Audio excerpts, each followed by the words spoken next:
लाख लाख शुक्रिया कि मजलिस में उपस्थित हुआ। बात जनाब अहमद मुस्तफ़ा मोहम्मद मुस्तफ़ा सल्लल्लाहु अलैहि वसल्लम संगे संगे जनाब पंजातन पाक दरबार लाख लाख बात जनाब सुल्तानुल आरिफीन मौलाना सैयद कादिर बादशाह अब्दुल सालिकीन जिल्लाला हसन हुसैन अलैहिस्सलाम আমাদের পীর মুর্শিদ সুলতানুল আরিফিন আলহাজ মৌলানা সৈয়দ আফতাবউদ্দিন আহমদ হাসান হুসেন अलैहिस्सलाम লাখ লাখ बिस्मिल्लाहिर रहमानिर रहीम अरअयतल्लज़ी युकज़्ज़िबु बिद्दीन फ़ज़ालिकल लज़ी यद'उल यतीम वला यहुद्दु अला ता'ामिल मिस्कीन फ़वाइलुल लिल-मुसल्लीन अल्लज़ीना हुम अन सलातिहिम साहून अल्लज़ीना हुम युराऊन व यमनऊनल माऊन। এখন এই উচ্চ মাধ্যমিক পরীক্ষা চলছে। আমি মাইক বলতে মাইক বন্ধ করা আছে না চালু আছে, সাউন্ড কমিয়ে দেবে যারা বেশি সাউন্ড হয়, কারণ যতই যাই হোক পরীক্ষার্থীদের এই সময় ঘুমের প্রয়োজন, পড়ার প্রয়োজন আমরা দেখিনি হয়তো। তো হয়তো বলবে যে তাহলে পরীক্ষা হচ্ছে এই সময় অনুষ্ঠান করছেন কেন, এসব প্রশ্ন থাকে। কিন্তু দেখো এগুলো আমাদের এর দিন তৈরি হয়ে গেছে, এগুলো আমাদের আগে থেকে সিলেক্ট করে এই দিনটা চেঞ্জ করলে আমাদের অন্যগুলো আবার অসুবিধা হয়ে যাবে। সেই জন্য আমরা দেখো এই যে উরুস করা হয় লোক দেখানোর নয়, মানুষকে জানানোর জন্য নয়। আমি আমার পীরের গুণগান বলতে এসেছি। এবার পীরের গুণগান করলে কি হবে, আমি যে ফায়দা পাবো এই গ্রামের উপকার হবে, তাদের উপকার হবে না ফয়েজ যেটা বলে আমাদের ওসিলাই যে ফয়েজ হবে তাতে আমাদের সবার উপকার হবে, শুধু খালি এখনের নয়, ইহকাল এবং পরকালের। আমি আমাদের পীর মুর্শিদের যে মুখনিসৃত একটা কথা বলবো। তো প্রথম হচ্ছে যে আমরা এই যে মুসলমান, আমাদের মধ্যে এত বিভেদ, এত এই যে ভাগাভাগি, আমরা তো একই কলমার অধিকারী, একই কলমা। আল্লাহ পাক তো এত ভাগ করে পাঠান না, তিনি নিয়ে পাঠিয়েছেন কি লা ইলাহা ইল্লাল্লাহ মুহাম্মাদুর রাসূলুল্লাহ। এইটাই সবার একই কলমা। সে আদম আলাইহিস সালাম থেকে লা ইলাহা ইল্লাল্লাহ আদম সফিউল্লাহ, আর আমাদের নবী আলাইহিস সালাম থেকে এসে লা ইলাহা ইল্লাল্লাহ মুহাম্মাদুর রাসূলুল্লাহ, এই কলমা। তো তাহলে এত বিভেদ কেন? আমি যে কালাম মসজিদের একটা সূরা এই আয়াত করি তো সূরার কয়েকটা আয়াত সূরা মাউন, সেটা আমি বলবো। তো তার আগে এই যে বিভেদ ভেদাভেদ এইটা নিয়ে দু চারটা কথা বলবো, তারপর আমাদের সারাতে সামা অনুষ্ঠান বা খাওয়া অনুষ্ঠান তো আছে। তো এই বিভেদ কোথা থেকে সৃষ্টি হলো? নবীজি আলাইহিস সালাম দিন প্রচার করতে এলেন, দিন নিয়ে এলেন, আর সেই দিনটাকে নবীজি আলাইহিস সালামের পরবর্তীতে আমরা নিজেরা ভাগ ভাগ নিয়েছি, নিজেরা এরকম ভাগ ভাগ করে নিয়েছি। একটু বললে নিশ্চয়ই বুঝতে পারবে। যেটা হচ্ছে যে নবীজি আলাইহিস সালাম বিদায় হজে গদির ঘুমে একটা কথা ঘোষণা করেছিল। বিদায় হজের ভাষণে বহু কথা বলেছিল, কিন্তু এই কথাটা ওই আরাফাতের ময়দানে হয়। আরাফাতের ময়দানে ওই কথাটা ঘোষণা করেছে কথা গদিরে তো ব্যাপারটা দেখো এই গদিরে কুমে ম্যাক্সিমাম লোক এসেছে, সবাই কিন্তু আসে, এটা একটা বোঝার ব্যাপার। তো যারা এখানে এসছে তারা জেনে, যারা এসছে তারাই তো জানবে, বাকি কিন্তু জানে না। আর এখানে কি কথা ঘোষণা করেছিলেন মাওলানা মুশফিকুর সাহেব সম্বন্ধে? নবীজি আলাইহিস সালাম রাতের অন্ধকারে নয় বা গোপনেতে নয়, দুপুরবেলা জোহরের পর, জোহরের নামাজের বাদ, জোহর নামাজের বাদে যারা আসছে তাদেরকে দাঁড়িয়ে যেতে বলছে, যারা চলে গেছে তাদেরকে ফিরে আসতে বলছে যে তোমরা এখানে দাঁড়াও। সৌদি আরবের গরম হচ্ছে, বুঝতে পারছি যে এখন তো যারা সৌদিতে থাকে ডাইরেক্ট যোগাযোগ আছে, অনেকেই সৌদিতে গেছে। সুতরাং কি বিশাল গরম সেই দুপুর বেলা, সেই সময় কিন্তু ওখানে দাঁড়াতে হবে।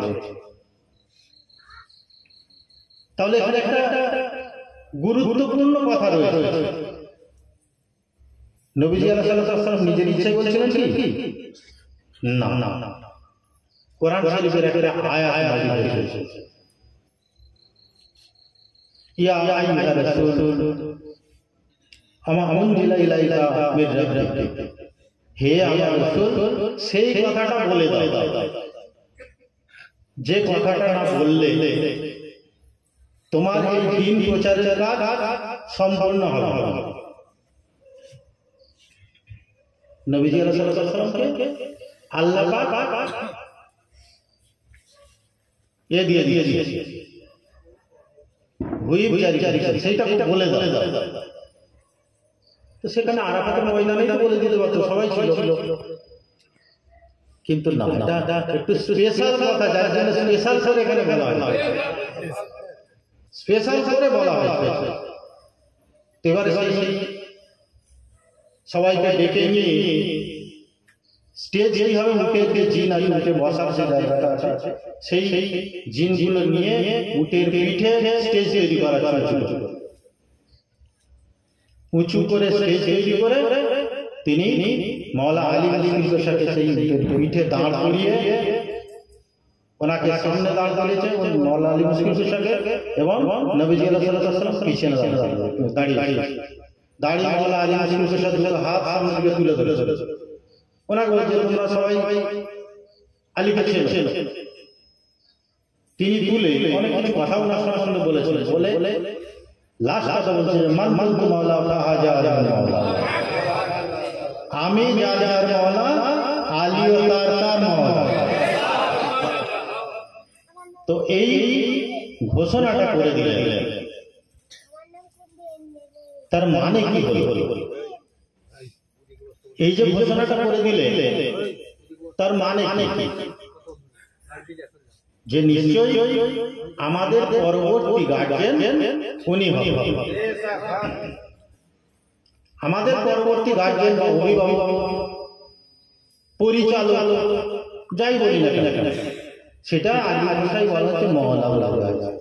অনেকে ওটা নিয়ে বিতর্ক করেছে, কারণ সেখানে তাদের মনোনীত হয়। তাদের মনোনীত হোক আর নাই হোক, নবীজি আলাইহিস সালাম নিজে বলেছেন তেনার মনোনীত। মাওলা হচ্ছে অনেক বন্ধু বলে, ওখানে বন্ধু কথা বলার কোনো প্রয়োজন নেই, এখানে অভিভাবক হিসাবেই বলেছে যে আমার পরবর্তীতে মাওলা আলী মুশফিকুর সাহেব। এবারে এই যে কথাটা বলার পর আস্তে আস্তে সবাই ওনার কাছে বায়াত হতে হয়েছে। কত লোকের সামনে? 1,40,000 হজ যাত্রী, 1,40,000 হাজি, সেই সঙ্গে যত সাহাবারা ছিল সবাই, তারাও তো সাহাবা, নবী সাল্লাল্লাহু আলাইহি ওয়াসাল্লাম ছিল। তারা কি মাওলা আলী মুশফিকুর কাছে বায়াত হয়েছে, অভিনন্দন জানিয়ে শুধু খালি কিন্তু পুরুষরা জানেনি বা শোনেনি, হাজের সঙ্গে মেয়েরাও ছিল তো। যারা পরবর্তীতে বিরোধিতা করেছে, বিরোধিতা করছিল, তারাও ছিল। তো এইখানে যে বিরোধিতা, ইসলামের মধ্যে যে বিরোধিতা আর ইসলামের মধ্যে যে এই যে দুটো দল, ওখান থেকে তৈরি হয়ে গেল। তো পরবর্তী আরেকটা কথা এখানে আছে, যেটা হচ্ছে যখন এই কথা ঘোষণার পরে কেউ কেউ বলে মসজিদ নববীতে, আবার কেউ কেউ বলে ওখানে সঙ্গে সঙ্গেই ঘটনা ঘটেছিল। সেটা একজন, তার নাম হারিস বিন নোমান, সে এখন বলেছে যে নবীজি সাল্লাল্লাহু আলাইহি ওয়াসাল্লামের নাম থেকে বলছে যে মুহাম্মদ, তুমি কালমা পড়তে বললে আমরা কালমা পড়ছি, তুমি নামাজ পড়তে বলেছো আমরা নামাজ পড়ছি, রোজা করতে বলেছো আমরা রোজা করছি, যাকাত দিতে বলেছো আমরা যাকাত দিচ্ছি, ঠিক ঠিক সব যা কিছু বলে পূরণ করা হয়। হজ করতে বলেছো আমরা হজ করেছি, হজ করে আসছি। আলী যদি তোমার জামাই হিসাবে বলো সেটা আলাদা জিনিস, ঠিক আছে। কিন্তু যদি বলে যে আল্লাহ বলছে, তাহলে আল্লাহ যারা আমাদের মাথায় জায়গা জায়গা তার যেন আসমানি আজাদ ফেলে, এই কথাটা সামনে নবী সাল্লাল্লাহু আলাইহি ওয়াসাল্লামের সামনে সে বলে কে হারি আলী মাওলা, আলী মাওলা বলছে কে, দেখো সে নবীজি আলাইহিস সালামের হাতে কালমা পড়নে वाला, ওনার সময় নামাজ পড়নে वाला, যাকাত দেয়া, হজ করেছে হাজী, এবং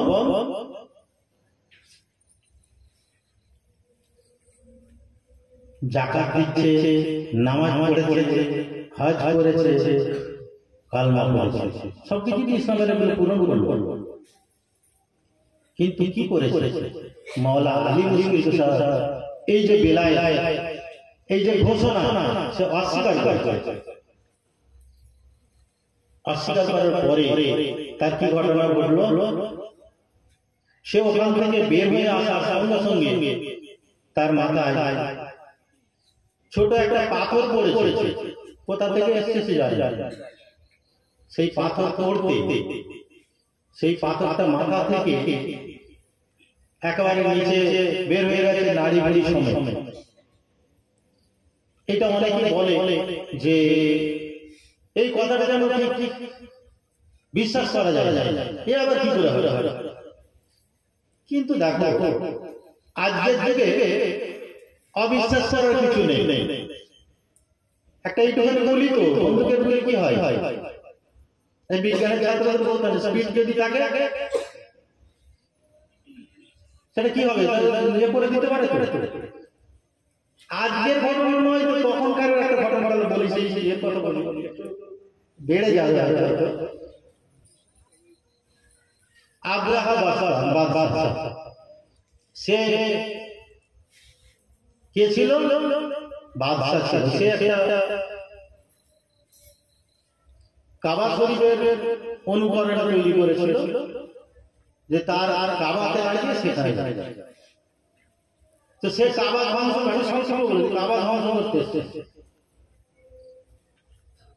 আল্লাহ পাক আবাবিল পাখি, ছোট ছোট আমাদের চড়ুই পাখি, আবাবিল পাখিকে পাঠিয়েছে, কি নিয়ে, ছোট ছোট কাপড়, ছোট ছোট কাপড়। একটা আবাবিল পাখি বা চড়ুই পাখি কত বড় বড় কাপড় নিয়ে যেতে পারবে। ছোট ছোট ছোট পাথর নিয়ে কাদের মাথায় মেরেছে, হাতির মাথায় ফেলেছে। হাতির মাথায় ফেলেছে, হাতিগুলো এমন হয়ে গেছে যেন সেই খড়, চিবানো খড়ের মতো হয়ে গেছে। সুতরাং তখন তো ঘটেছে,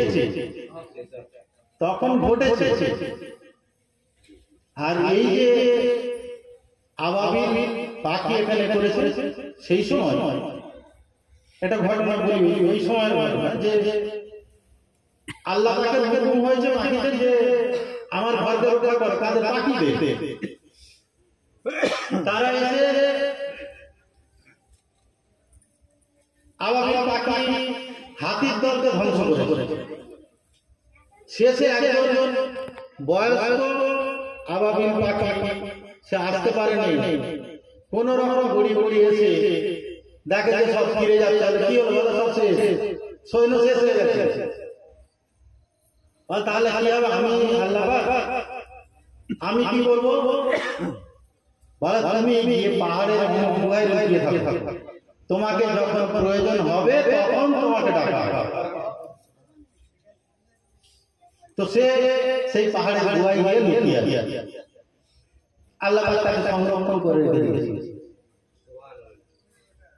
এই কাবার ধ্বংস যারা করতে এসেছিল তাদেরকে যে আবাবিল পাখি মেরেছে যে আবাবিল পাখি পাথরে তারা ধ্বংস হয়েছে সেই আবাবিল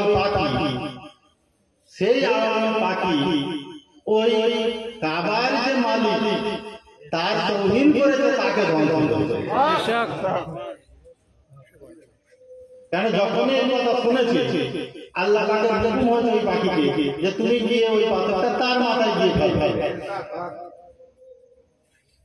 ও জোর করে নিজের আযাব দেখে নিয়েছে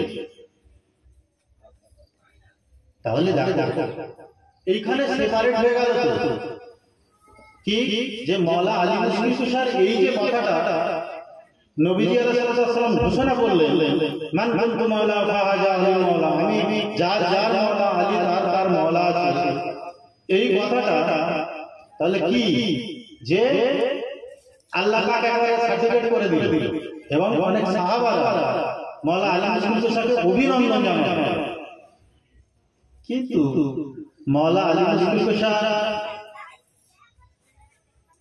নবীজি আলাইহিস সালামের পরবর্তীতে নবীজি আলাইহিস সালাম পর্দা করতে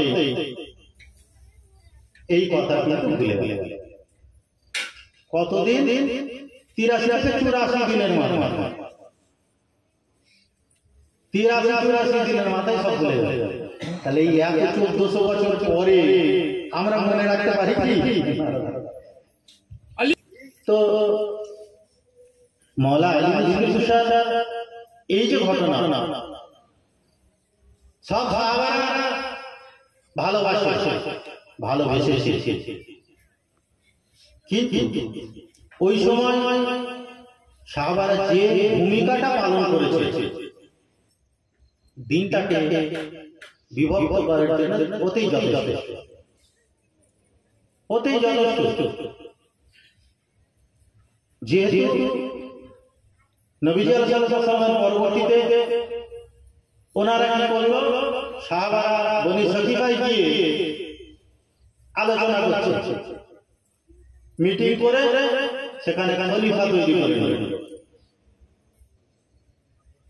কি হলো সেখানে তাহলে ইলেকশন হয়ে যায় ইলেকশন কি হলো যে সেখানে কে খলিফা হবে কে অভিভাবক হবে ঠিক করা হচ্ছে কোথায় বনি সকিফায় মদিনা থেকে খানিকটা দূরে কেন সেখানে মাওলা আলী মুসলিম তুষারকে ডাকা হয়নি কেন এসব প্রশ্নগুলো আমাদের থাকবে এইগুলো আমাদের থাকে তো হাই ফকিররা খালি আলী আলী করে নবীজি আলী আলী করে গেছে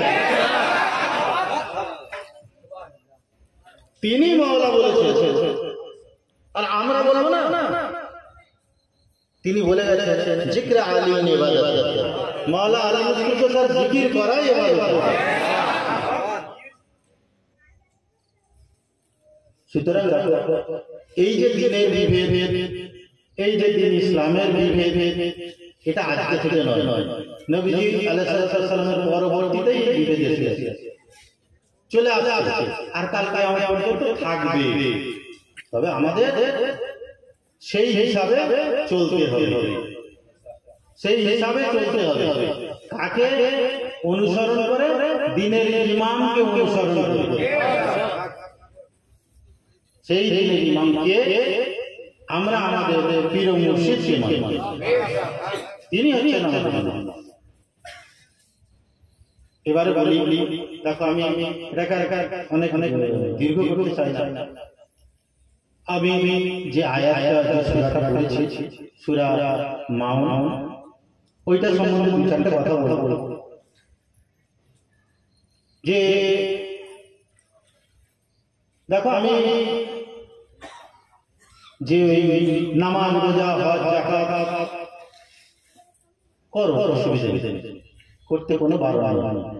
বলবো হাই ওদের বিশ্বাস হয়, সেবারে বলেছিল বলে যে বিশ্বাস হয়, একবার নামাজ পড়ার কথা বলবো নি, রোজা করার কথা বলবো নি, হাই হজের কথা বলবো নি, কিছু নামাজ রোজার কথা বলবো নি। আবার দেখো নামাজ রোজা ছাড়া মুসলমান হতে পারে, নামাজ রোজা ছাড়া মুসলমান হতে পারে না, নামাজ চাই। এবার বলবে ফকিরা নামাজ পড়ে, ভুল কথা। ফকিররা কি নামাজ পড়ে? ফকিররাই নামাজ পড়ে, ফকিররাই নামাজ পড়ে।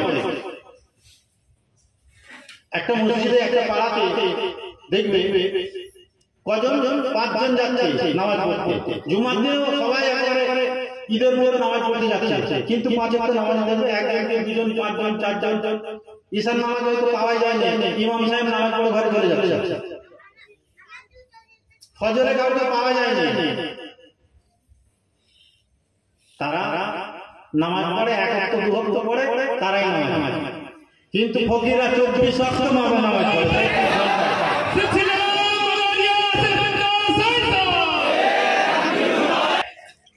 হয়তো বলবে কথা বললে বেড়ে যাবে, কথা বেড়ে যাবে, যেটা হচ্ছে দেখো সেই শালা কোরআন শরীফ আছে, যেটা যে ফকিরা কোরআন শরীফ মোতাবেক চলে, সেই শালা হচ্ছে দায়মি শালা, যেটা হচ্ছে দায়মি মানে 24 ঘন্টা যারা সালাত পড়ে, সেটা হচ্ছে দায়মি শালা। বেশি জানতে গেলে দরবারে যেতে হবে, যে ক্লাস করতে হবে, এইরকম ইশারা করা হলো যে দায়মি শালা ফকিরা পড়ে। এবারে বলি যেটা আমি বলেছি সূরা মাউন, আরাইতাল্লাযী ইউকাযযিবু বিদ্দীন। আল্লাহ পাক নবী সাল্লাল্লাহু আলাইহি ওয়াসাল্লাম বলছেন, আরাইতাল্লাযী ইউকাযযিবু বিদ্দীন, তুমি কি দেখেছো যে দিনকে অস্বীকার করে? দিনটা হচ্ছে দেখো, কেউ দিন ইসলাম, কেউ দিন সে বিচার দিনকে বলে ये दिन ইসলাম, দিনটাকে বলা হচ্ছে, দিন ইসলামকে বলা হচ্ছে। নবী সাল্লাল্লাহু আলাইহি ওয়াসাল্লাম বলে, আল্লাহ পাক বলছেন, তুমি কি তাকে দেখেছো যে দিনকে অস্বীকার করে? আরাইতাল্লাযী ইয়াকাযযিবু বিদ্দীন ফাযালিকাল্লাযী ইয়াদুল্লু বিদ্দীন। তাহলে তাকে যে এতিমকে ঘাড় ধরে বের করে দেয়, তাহলে এতিমকে যে ঘাট ধরে বের করে দেয়, এতিমকে দেয় নেই, তাহলে এতিমকে দান কারবার বলা হচ্ছে। এতিম মানে কি? যার বাবা নেই তাকে এতিম বলা হয়, যার মা নেই তাকে এতিম বলা হয়। কিন্তু প্রকৃতপক্ষে যার অনেক ধন দৌলত রয়েছে, যার বাবা মা নেই, সে কি এতিম? এতিম এখানে একটা রূপক কথা বলা হচ্ছে, যে যার বাবা নেই, বাবা মা নেই, তাহলে যে গরিব, একেবারে মিসকিন, যেটা বলে এতিম, একেবারে সে নেডি, সেই মানুষকে তোমাকে সহযোগিতা করতে হবে, সাহায্য করতে হবে। সোজা কথা এইটাই না, যদি তুমি সাহায্য করো, তাকে তাড়িয়ে দাও, তাহলে কি হবে? তুমি দিন ইসলামকে অস্বীকার করবে। ওয়ালা ইয়াহুদ্দু আলা তাআমিল মিসকিন, যে অন্নদানে, মিসকিনকে অন্নদানে সাহায্য করে না, উৎসাহ দেয় না। আমরা তো এই আয়াতগুলো পড়ি, কোরআন শরীফের এই আয়াত 5 ওয়াক্ত নামাজে তো পড়ি, যে অন্নদানে মিসকিনকে উৎসাহ দেয় না। দেখো আমরা মানুষকে একবেলা এক পেট খাইয়ে দিই, সেটা আলাদা জিনিস। কিন্তু আল্লাহ পাক কোরআন শরীফে বলছে যে উৎসাহ দিতে হবে, আরেকজনকে তুমি খাওয়ানোর উৎসাহ দাও। গরিব মানুষকে শুধু খালি খাওয়ালি হবে, আরেকজন যাতে খাওয়ায় সেই উৎসাহ দিতে হবে। যে না করে সে দিনকে অস্বীকার করছে। ওয়ালা ইয়াহুদুল কাওমিল মিসকিন ফাওয়াইলুল লিল মুসাল্লিন, ফাওয়াইলুল লিল মুসাল্লিন, ওই মুসাল্লিদের জন্য আক্ষেপ। আল্লাযীনা হুম আন সালাতিহিম সাহুন, যারা লোক দেখানো নামাজ পড়ে, সালাত পড়ে। তাহলে এইগুলো সালাত, এই যে কথাগুলো বলে আল্লাহ মানে যেটা লোক দেখানি করে, সালাতে অমনোযোগী, তার মানে কি? নামাজ পড়লে লোক দেখানো হবে, লোক দেখতে হবে। তাহলে এইখানে লোক দেখানো সালাতের কথা বলেছে। যারা লোক দেখানো তারা কিন্তু দিন করছে। কেউ যেন মনে করে না, কেউ যেন যে দেখে নামাজ পড়তে বারণ করে গেছে। না, নামাজ পড়ো, বেশি বেশি করে নামাজ পড়ো, মসজিদে যাও, নামাজ পড়ো, ঠিক আছে। কিন্তু লোক দেখানো করলে চলে, দিল দিয়ে নামাজ পড়তে হবে, দিল দিয়ে, অন্তর দিয়ে নামাজ পড়তে হবে। আর এই যে আগের কথাগুলো বললাম, এতিম মিসকিন, যারা নিডি, তাদেরকে দান করতে হবে। আর নিজের মধ্যে অহংকার, নিজের মধ্যে যে অহম বোধ আছে সেটাকে ত্যাগ করতে হবে। আল্লাহর কাছে রুজু করতে হবে, তবেই সেই সালাত হবে। আর যেটা আমরা আগে বলেছি যে পীর মুর্শিদের আয়াতে যেতে হবে, তার অধীনে নিয়ে সেই সালাত করতে হবে, তবেই তুমি দায়মি সালাত পাবে। আর কি বলা হচ্ছে? যারা মাউন দিতে অস্বীকার করে। মাউনটা কি? মাউন হচ্ছে নিত্য প্রয়োজনীয় জিনিস। নিত্য প্রয়োজনীয় জিনিসটা কি? দেখো, আগেকার মানুষ হচ্ছে কাটারি, কুড়ুল, একটা গ্রামে হয়তো একজনের বা দুজনের রইল, আমার প্রয়োজন হলো তার থেকে চেয়ে নিয়ে গিয়ে কাজ করে নিয়ে, সেইগুলো হচ্ছে মাউন। এবং এখন আর ওইসব প্রয়োজন হয় না, কিন্তু অন্যান্য জিনিস প্রয়োজন আছে। ছোটখাটো যেগুলো ব্যবহার জিনিস, সেগুলো চাইলে দিতে হবে। যে না দেয় সে কিন্তু দিনকে অস্বীকার করছে। এটা কোরআন শরীফ বলছে। সুতরাং আমরা যে এই ইসলাম, আমরা যে মুসলমান, আমরা যদি এইগুলো ঠিক মতো মেনে চলি, তাহলে কি আমাদের মধ্যে ঝগড়া, অশান্তি, গরিব দুর্বল থাকবে কি? থাকার কথা নয়। আমরা সেগুলো মেনে চলতে পারি না। আমাদের যেখানে স্বার্থে লাগবে সেখান থেকে আমরা দর ধরে নিচ্ছি। যেখানে আমার স্বার্থে লেগে গেছে, না এই গ্রামে দুটো তিনটে মসজিদ হয়ে যাচ্ছে, কেন? আমি আমাদের মসজিদে যাব, মসজিদ তো আল্লাহ, হ্যাঁ ওর মসজিদে যাব, কেন? যাই হয়, আজ 7:30 বেজে গেল, আর কিছু বলবো নাকি? আমাদের পীর মুর্শিদের যে আদেশ নির্দেশ আছে, পীর মুরিদি করলে সেইগুলো মেনে চলতে হবে। সেইগুলো মেনে চললে, এই যে আমি কথাগুলো আগে ওই কোরআন শরীফের কথাগুলো বলে দিলাম, সেইগুলো মেনে চললে কোরআন শরীফের এই আয়াতগুলো মানা হয়ে যাবে। সাদাকাল্লাহুল আলিয়্যুল আযীম।